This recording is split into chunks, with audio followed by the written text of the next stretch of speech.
Hello and welcome to the Excerpt. I'm Dana Taylor.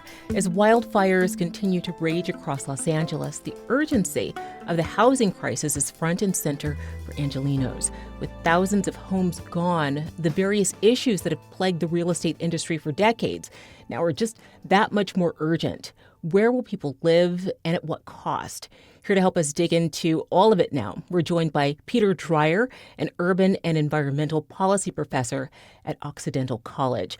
Thanks for joining me, Peter. That's my pleasure. Los Angeles, like much of the country, was already in the middle of a housing crisis before the fires destroyed so many homes. Can you give me a lay of the land here? How dire is the housing issue in LA right now, and how did we get here? Well, you're right. Long before the fires hit Los Angeles, the city and the region had probably the worst housing crisis in the country. And by that, I mean that not only were there 75,000 homeless people in the county of LA and about 50,000 homeless people in the city of LA, a city of 4 million people, but housing costs were astronomical. The typical rent for a two-bedroom apartment in LA was about $2,500 a month. Very few people in Los Angeles could afford that. According to a study by the National Income Housing Coalition, a renter in Los Angeles had to have an income of about $48 an hour just to afford a typical two-bedroom apartment, and very few renters in LA had anything close to a $48 an hour income. So the city really had a dire problem. The new mayor, Karen Bass, had a program to try to get people off of the streets into hotels and then eventually into permanent housing. And that worked a bit. Over the last year, nationally, the homeless numbers went up about 18%. In Los Angeles, they came down about 3 or 4%. So progress has been made, but not fast enough and not comprehensive enough to make a big difference. And so in almost any neighborhood in Los Angeles, particularly in the commercial areas where those shops are, you can find lots of homeless people on the streets. Peter, I know you've written a lot about the LA housing crisis. There are a lot of conflicting interests here and a huge wealth disparity between some of the stakeholders. How has this issue played out on the ground? Well, it plays out on the ground in a number of ways. One is that there's a dire need for more affordable housing, more rental housing. And the city is under a requirement by the state to add about 500,000 new units of housing in the next decade, of which about a third or a half should be affordable to low-income people and working-class people. And by that, I mean teachers and nurses and hotel workers and hospital workers.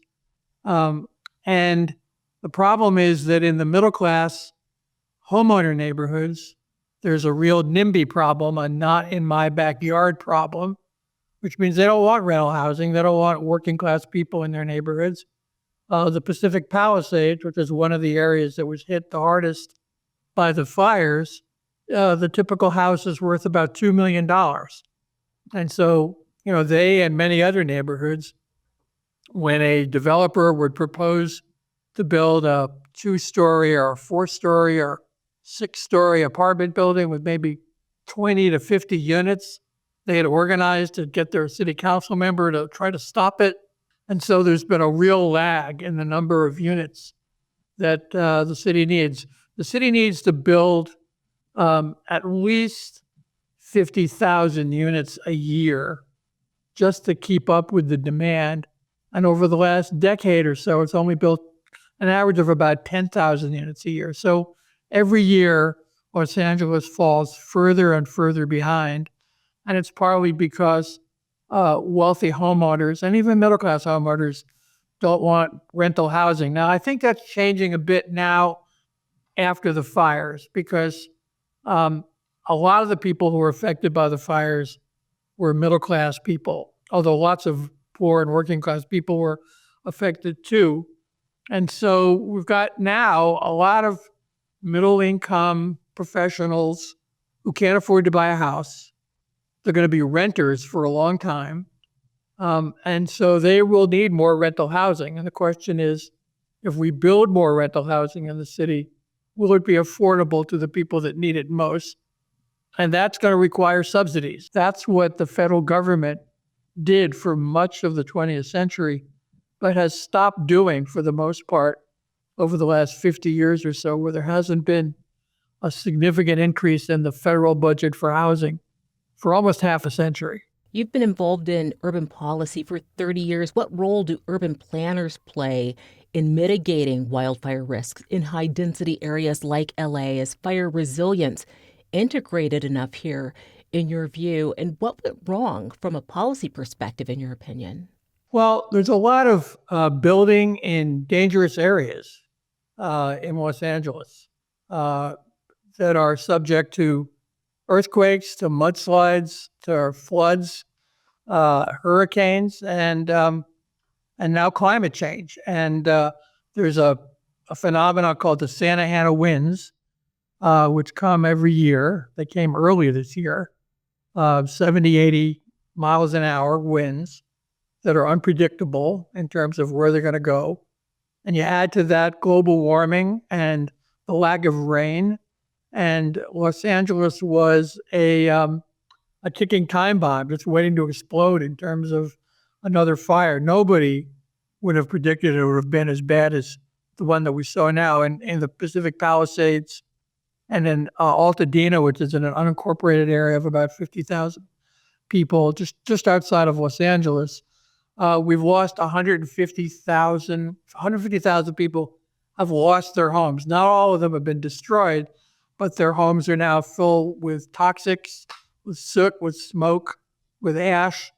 So a lot of people lost their homes, and other people, including myself, had to evacuate. It'll take a month or two or three before our homes are cleaned. But for the thousands of people that actually lost their homes, it's going to take 3 or maybe 2.5, 3 years to clear out all the toxic debris and to decide whether the families want to rebuild their homes the way it was. Now, think about a neighborhood that had, let's say, 30 homes on the block. And of those homeowners, half of them want to come back. The other half say, it's not worth it. I'm going to move somewhere else. I'm going to collect the insurance and get another house or a condo or downsize somewhere else. What is the city going to do about that block that's, like a comb where half of the lots are now empty or vacant? So that takes city planning. That takes the city having to make some hard choices about what they want to do with these two major neighborhoods, Altadena and Pacific Palisades, in the future. And there's a lot of conflicting interests about whether or not they should rebuild them the way they were, whether they should require more fire protective materials if they rebuild, whether or not they should allow as many people to have cars, and whether they can build rental housing on some of that property that'd be affordable to people of all different kinds of incomes. So there's a lot of planning that has to get done. But there's a problem politically with that, which is that people want to, they want to get back into their homes as quickly as possible. You brought this up earlier, and I want to circle back because we can't talk about housing in LA without also acknowledging the still growing homeless population. What's their fate following the fires? We had about 45 or 50,000 homeless people in Los Angeles 2 months ago before the fires. Now we probably have, in terms of people who don't have permanent shelter at all, we probably have closer to 100,000. So maybe it's doubled. But think about all the people who were the nannies, the housekeepers, the gardeners. They don't have jobs anymore. And they've got to pay rent if they want to find an apartment. They don't have a job. And they don't have many choices because the vacancy rate for rental housing in Los Angeles before the fire was about 3%, meaning it was almost invisible. There was hardly any place to go. And now it's probably even much smaller than that. And to make matters worse, a lot of landlords are rent gouging. I'd like to shift to some solutions here. How do we incentivize developers to build more affordable housing in the region? In LA specifically, how do we quickly get more available housing for some of the people who've lost their homes? Yeah, that's absolutely the right question. So one city on its own cannot solve the housing crisis. Los Angeles doesn't have enough money to subsidize the number of units that are needed to help. So we really need the state and particularly the federal government to do that. I don't expect that to happen under President Trump. So that's a dilemma.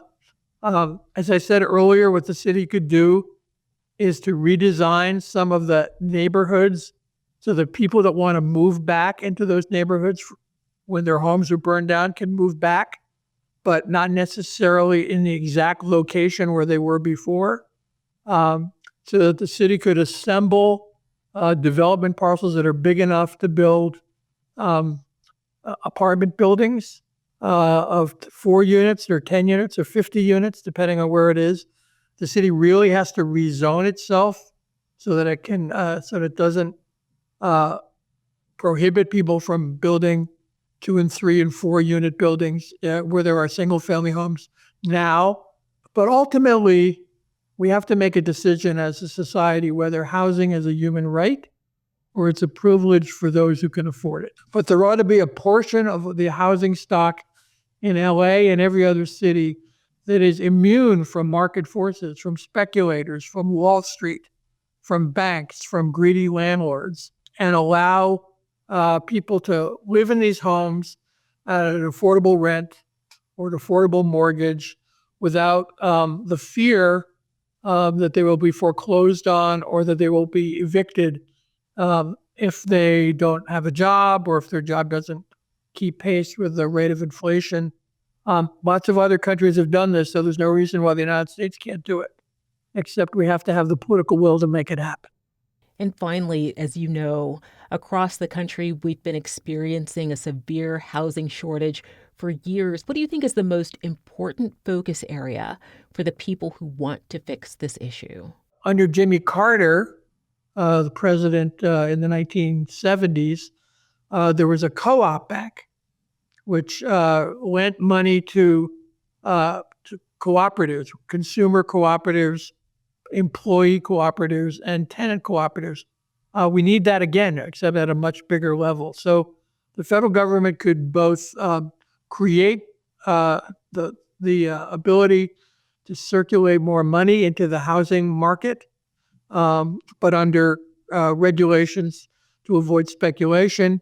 It could impose new zoning laws on states and cities. It could expand the amount of housing vouchers in the country so that renters can afford to rent homes. And importantly, it could, if it wanted to, it could make it harder for Wall Street and corporate landlords to gobble up the existing rental housing stock by using its antitrust policies.